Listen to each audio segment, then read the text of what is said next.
What is up there, everybody, and welcome back to the channel. Now today I'm going to be showing you guys how to roll your Fender on my '06 Acura RSX Type S. Now the setup I currently got here, it looks absolutely ridiculous, but hey, if it works, it works. So the reason why I have to stack 4 25mm 1-inch adapter and plus 2 5mm spacers. The reason why I have to do this is my car is on coilover and it already sits low, and I'm already on the lowest setting for the Fender roller kit, and it literally took me 2 days to figure out, dude, what are there any options out there that will possibly work using a Fender roller kit, because I am not going to be using a baseball bat because that is one of the stupidest things you can do.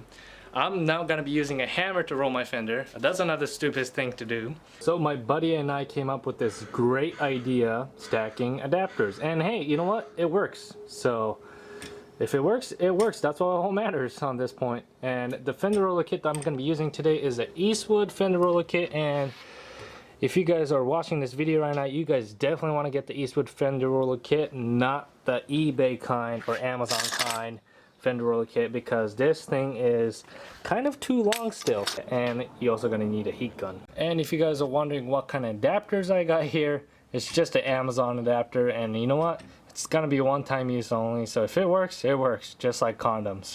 Okay, so before I start rolling my Fender, I want to clean the surface real quick. Make sure to take all the dirt and debris off from here. Alright, should be good. Alright, next step, I'm going to be using heat gun to warm the Fenders up. So here we go.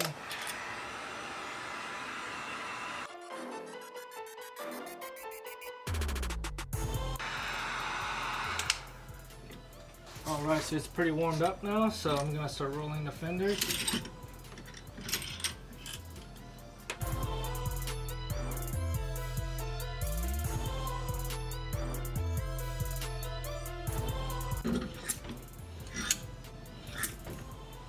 Ooh, it's going really smooth actually. Nice. Alright, I'm gonna take a little bit more of heat on here.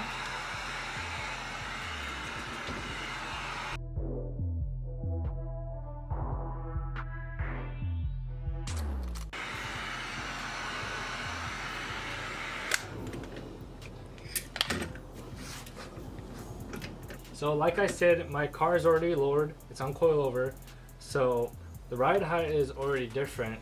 So I can roll my Fender right here, but I can't really roll my Fender right here. So I'm just gonna work 2 different sections at a time. So one section over here because I can come in contact, but if I adjust my Fender roller kit a little bit more, I can come to a contact with this part of the Fender. So that's what I'm gonna start doing here, going back and forth, and then keep rolling the Fenders out. So to do that,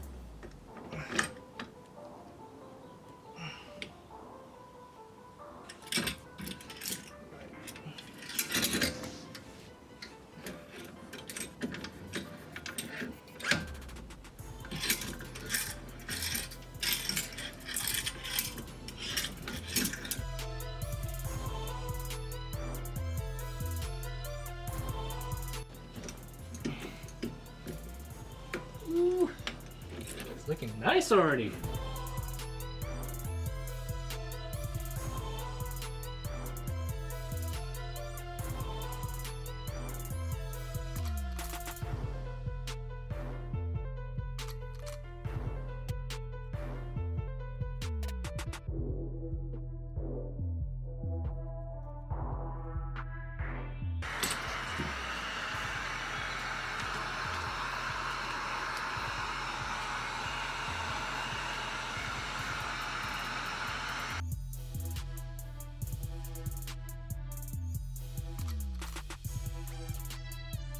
So it looks like it's starting to go in little by little.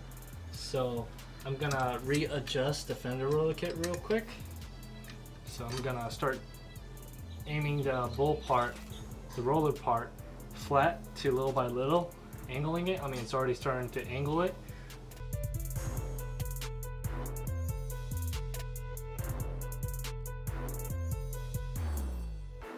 Alright, so I'm gonna do this side a little bit more. Gonna readjust it differently.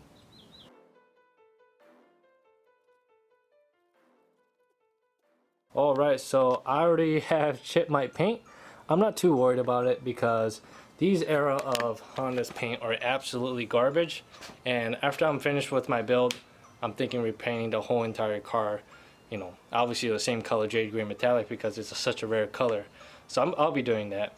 But yeah, I'm really not too worried about it. But if you are, I'll say just be careful while you're rolling your fender. Just be gentle with it. Take your time.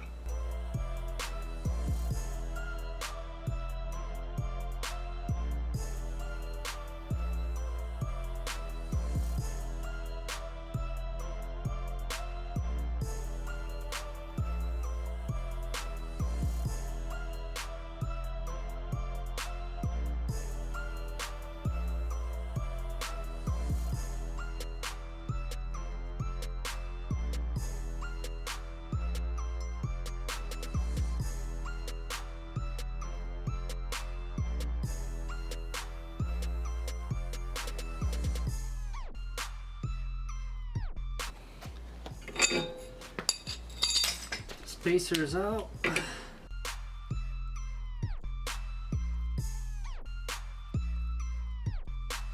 And shout out to previous owner because he had the 5mm spacer on, and I'm pretty sure he did not torque down to the right torque spec.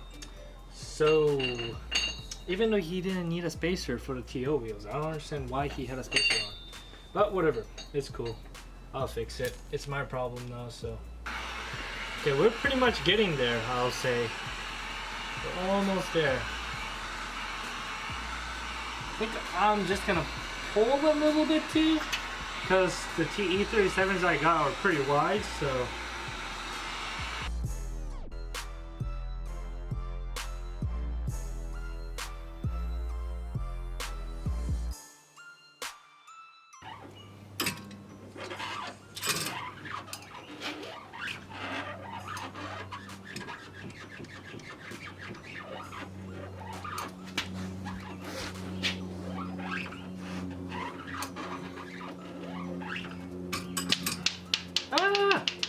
No! Not the ball.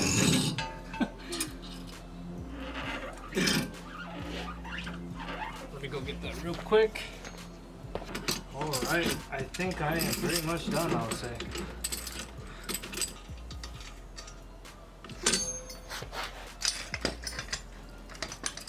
Oh wow, that is rolled in.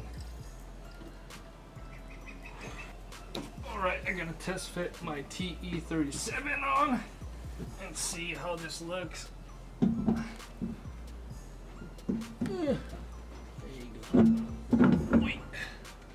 Yeah. I think it should be fine once it's dropped with all the camber and stuff. So yeah, I think it looks good. I mean, that's what the fitment looks like. It pokes out just a little bit, but once I drop the car, it's gonna tuck in, the tire will tuck in just a little bit. So I'm not worried about it, and I got a little bit of camber, probably about negative 1.2 or 1.3. And yes, next video coming up will be replacing my camber kit, because here, I'll show you guys. But yeah, anyways guys, I need to replace my both rear camber arms. The reason why is that if I move it, as you guys can see, the bushing is absolutely shot in the back part right there. So I need to replace that, and then I already ordered some camber kit for both rear and fronts. As you guys can see here, I have 0 camber on the front, so if I add some negative, maybe 1.2 or 1.3, I'm not going like a Stancy boy crazy. I don't want to, because I want to track this car. So probably negative 1.2 or 1.3, somewhere around there. I was thinking, what do you guys think? Should I go negative 1.2, 1.3, or 1.4 maybe? But yeah, anyways guys, let me know in the comments below if you have RSX, how much camber you're running on your car, and if you're tracking. So let me know all that. And another thing, after my kick slug nuts get here, it's already been 2 weeks. I don't know why it's getting here so late. Well, I understand this whole pandemic thing that's happening, but yes, I got the ARP, a lug stud, so that is ready to go on for the both rears, because the previous owner did not torque it down to the right spec and had a 5mm spacer on. I literally don't understand why he had 5mm spacer on when the TL wheels just snugs right on. But yeah.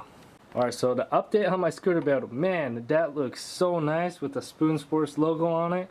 Oh man, but until you get to the bottom part of it, I mean, you can't really see it after I install it, but man, it has bubbled up, and yeah, I was pretty bummed out about it. But yeah, and this happened right after I put the clear coat, and this is the second time it has happened right after I did that. So I'm thinking getting a different type of clear coat for this paint. So yeah, what a shame. Alright, so that'll do it for today's video. So the next video I'm going to be doing is probably replacing the studs right after the kick slug nuts get here, or if my camber kit comes in early, then I'll be replacing the camber kit for the car. So the fronts are actually bolts and the rear are actually the arms, so I'll show you all that in my next video. So yeah, other than that, guys, if you guys enjoyed today's video and if it was helpful, please give me a thumbs up, and if you're not subscribed to my channel, make sure to hit that subscribe button because there's more mods coming for my baby Jade. So other than that, peace out and stay thirsty, my friends.